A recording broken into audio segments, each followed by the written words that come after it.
So today is part 2, Coco's journey on his last days. So thank you for subscribing.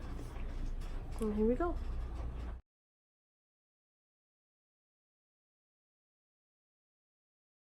The needle and then the extra part to pull out the blood where the syringe goes, she decided she wanted to free pour it and let it just fall drip for drip.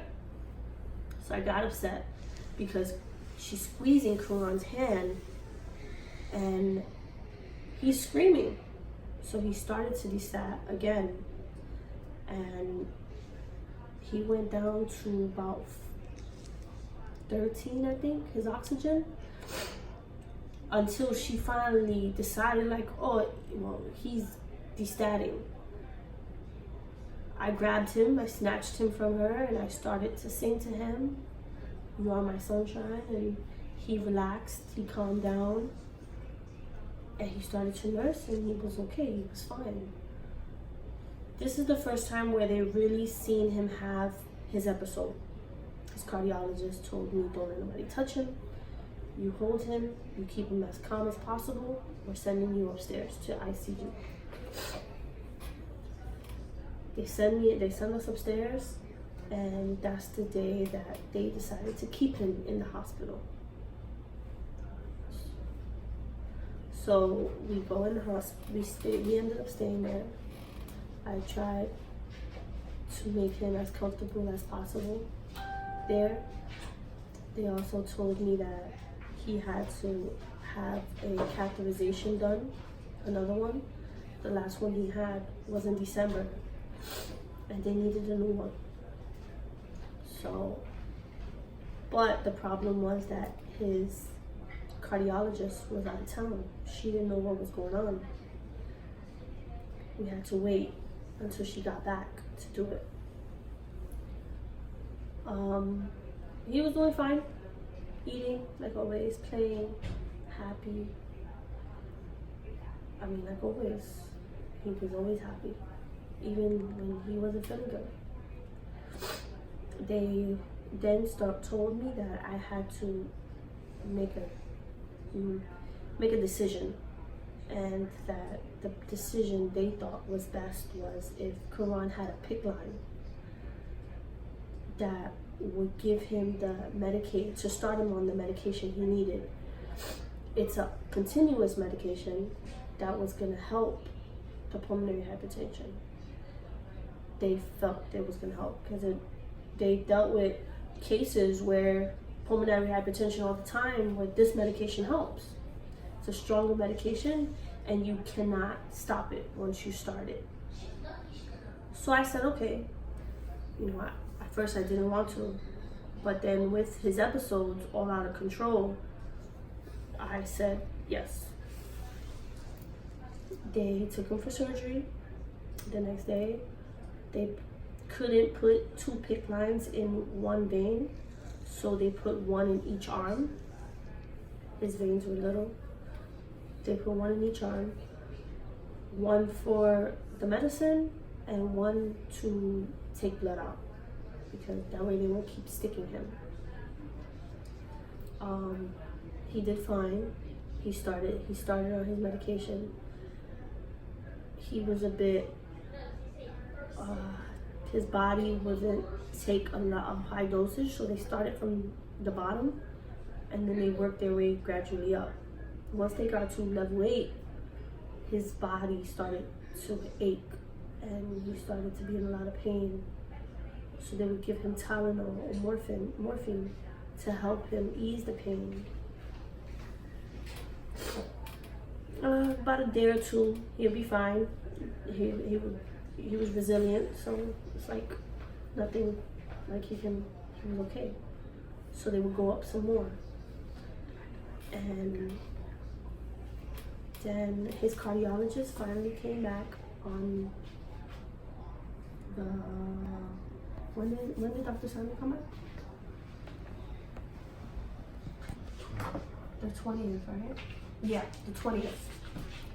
So on the 21st, he went in for cardiac cath, which is a catheterization.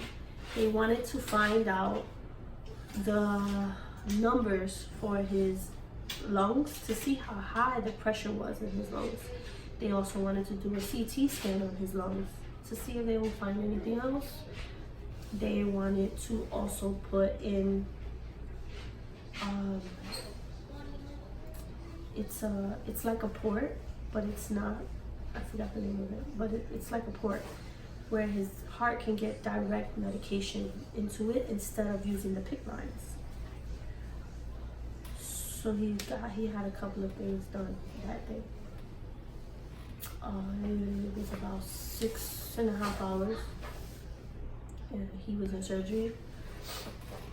He finally came out, and he was doing fine. He was a bit tired and a bit in pain because, again, the medication. But he was doing good. He was laughing. He was happy to see us. He was playing. We got him some, little gifts to make him feel happy, and he loved it.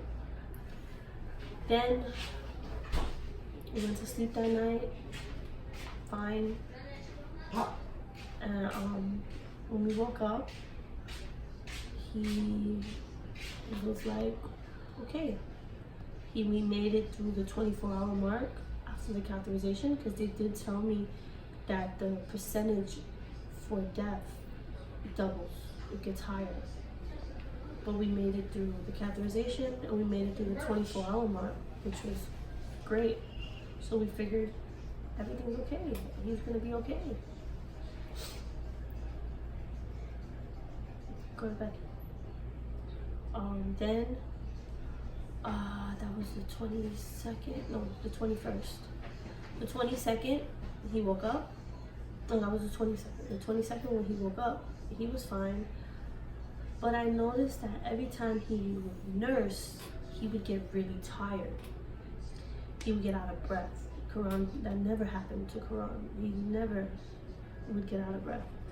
So I kind of told him, like, listen, I think something's wrong, because he can't play, he can't cry, he can't do anything. Nurse, he's getting out of breath for everything. So they picked his oxygen up. He went from 0.5 liter to 5 liters. He was trying his best to do everything, even play with me, play with his brother, play with his sister, his dad. Every time he tried, he would get out of breath, his lips would start turning blue, so I would sing to him and rock him and tell him it's gonna be okay, just relax. He would relax.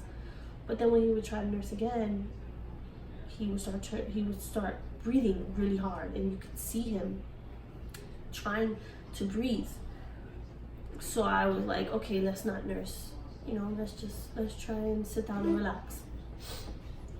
But he wanted milk. So he would try and nurse again. And then he tried one more time. He got upset. He took his pacifier and he started screaming. Started crying. I tried to calm him down. He was already pissed. He started turning. This time he didn't turn blue fast. So I was trying to calm him down, but his oxygen kept going down. So he went down to like 30, and I'm like trying to calm him down because he wasn't having it. Then I was sitting in the crib with him, so I had to put him down when he got to like 15 on his oxygen, and I jumped out the crib, and all the nurses came. They started to bag him with the mask. He was trying to take it in, but he couldn't. The problem is that his lungs would lock. Once the lungs lock, there's no air that goes in or out, and that's what causes him to pass out. And when he passes out, his heart stops beating, so therefore the blood is not pumping. The blood in his heart is not pumping, and there's no blood getting in the brain. So this time he passed out, and they started CPR. They kept on. I started freaking out. They had to move me out of the room. They were doing CPR on him for 10 minutes. he wasn't breathing. So now that you guys seen part 2, part 3 will be coming out next Tuesday. So make sure you stay tuned for that. Thank you for watching and thank you for sharing. I appreciate it. Have a good night.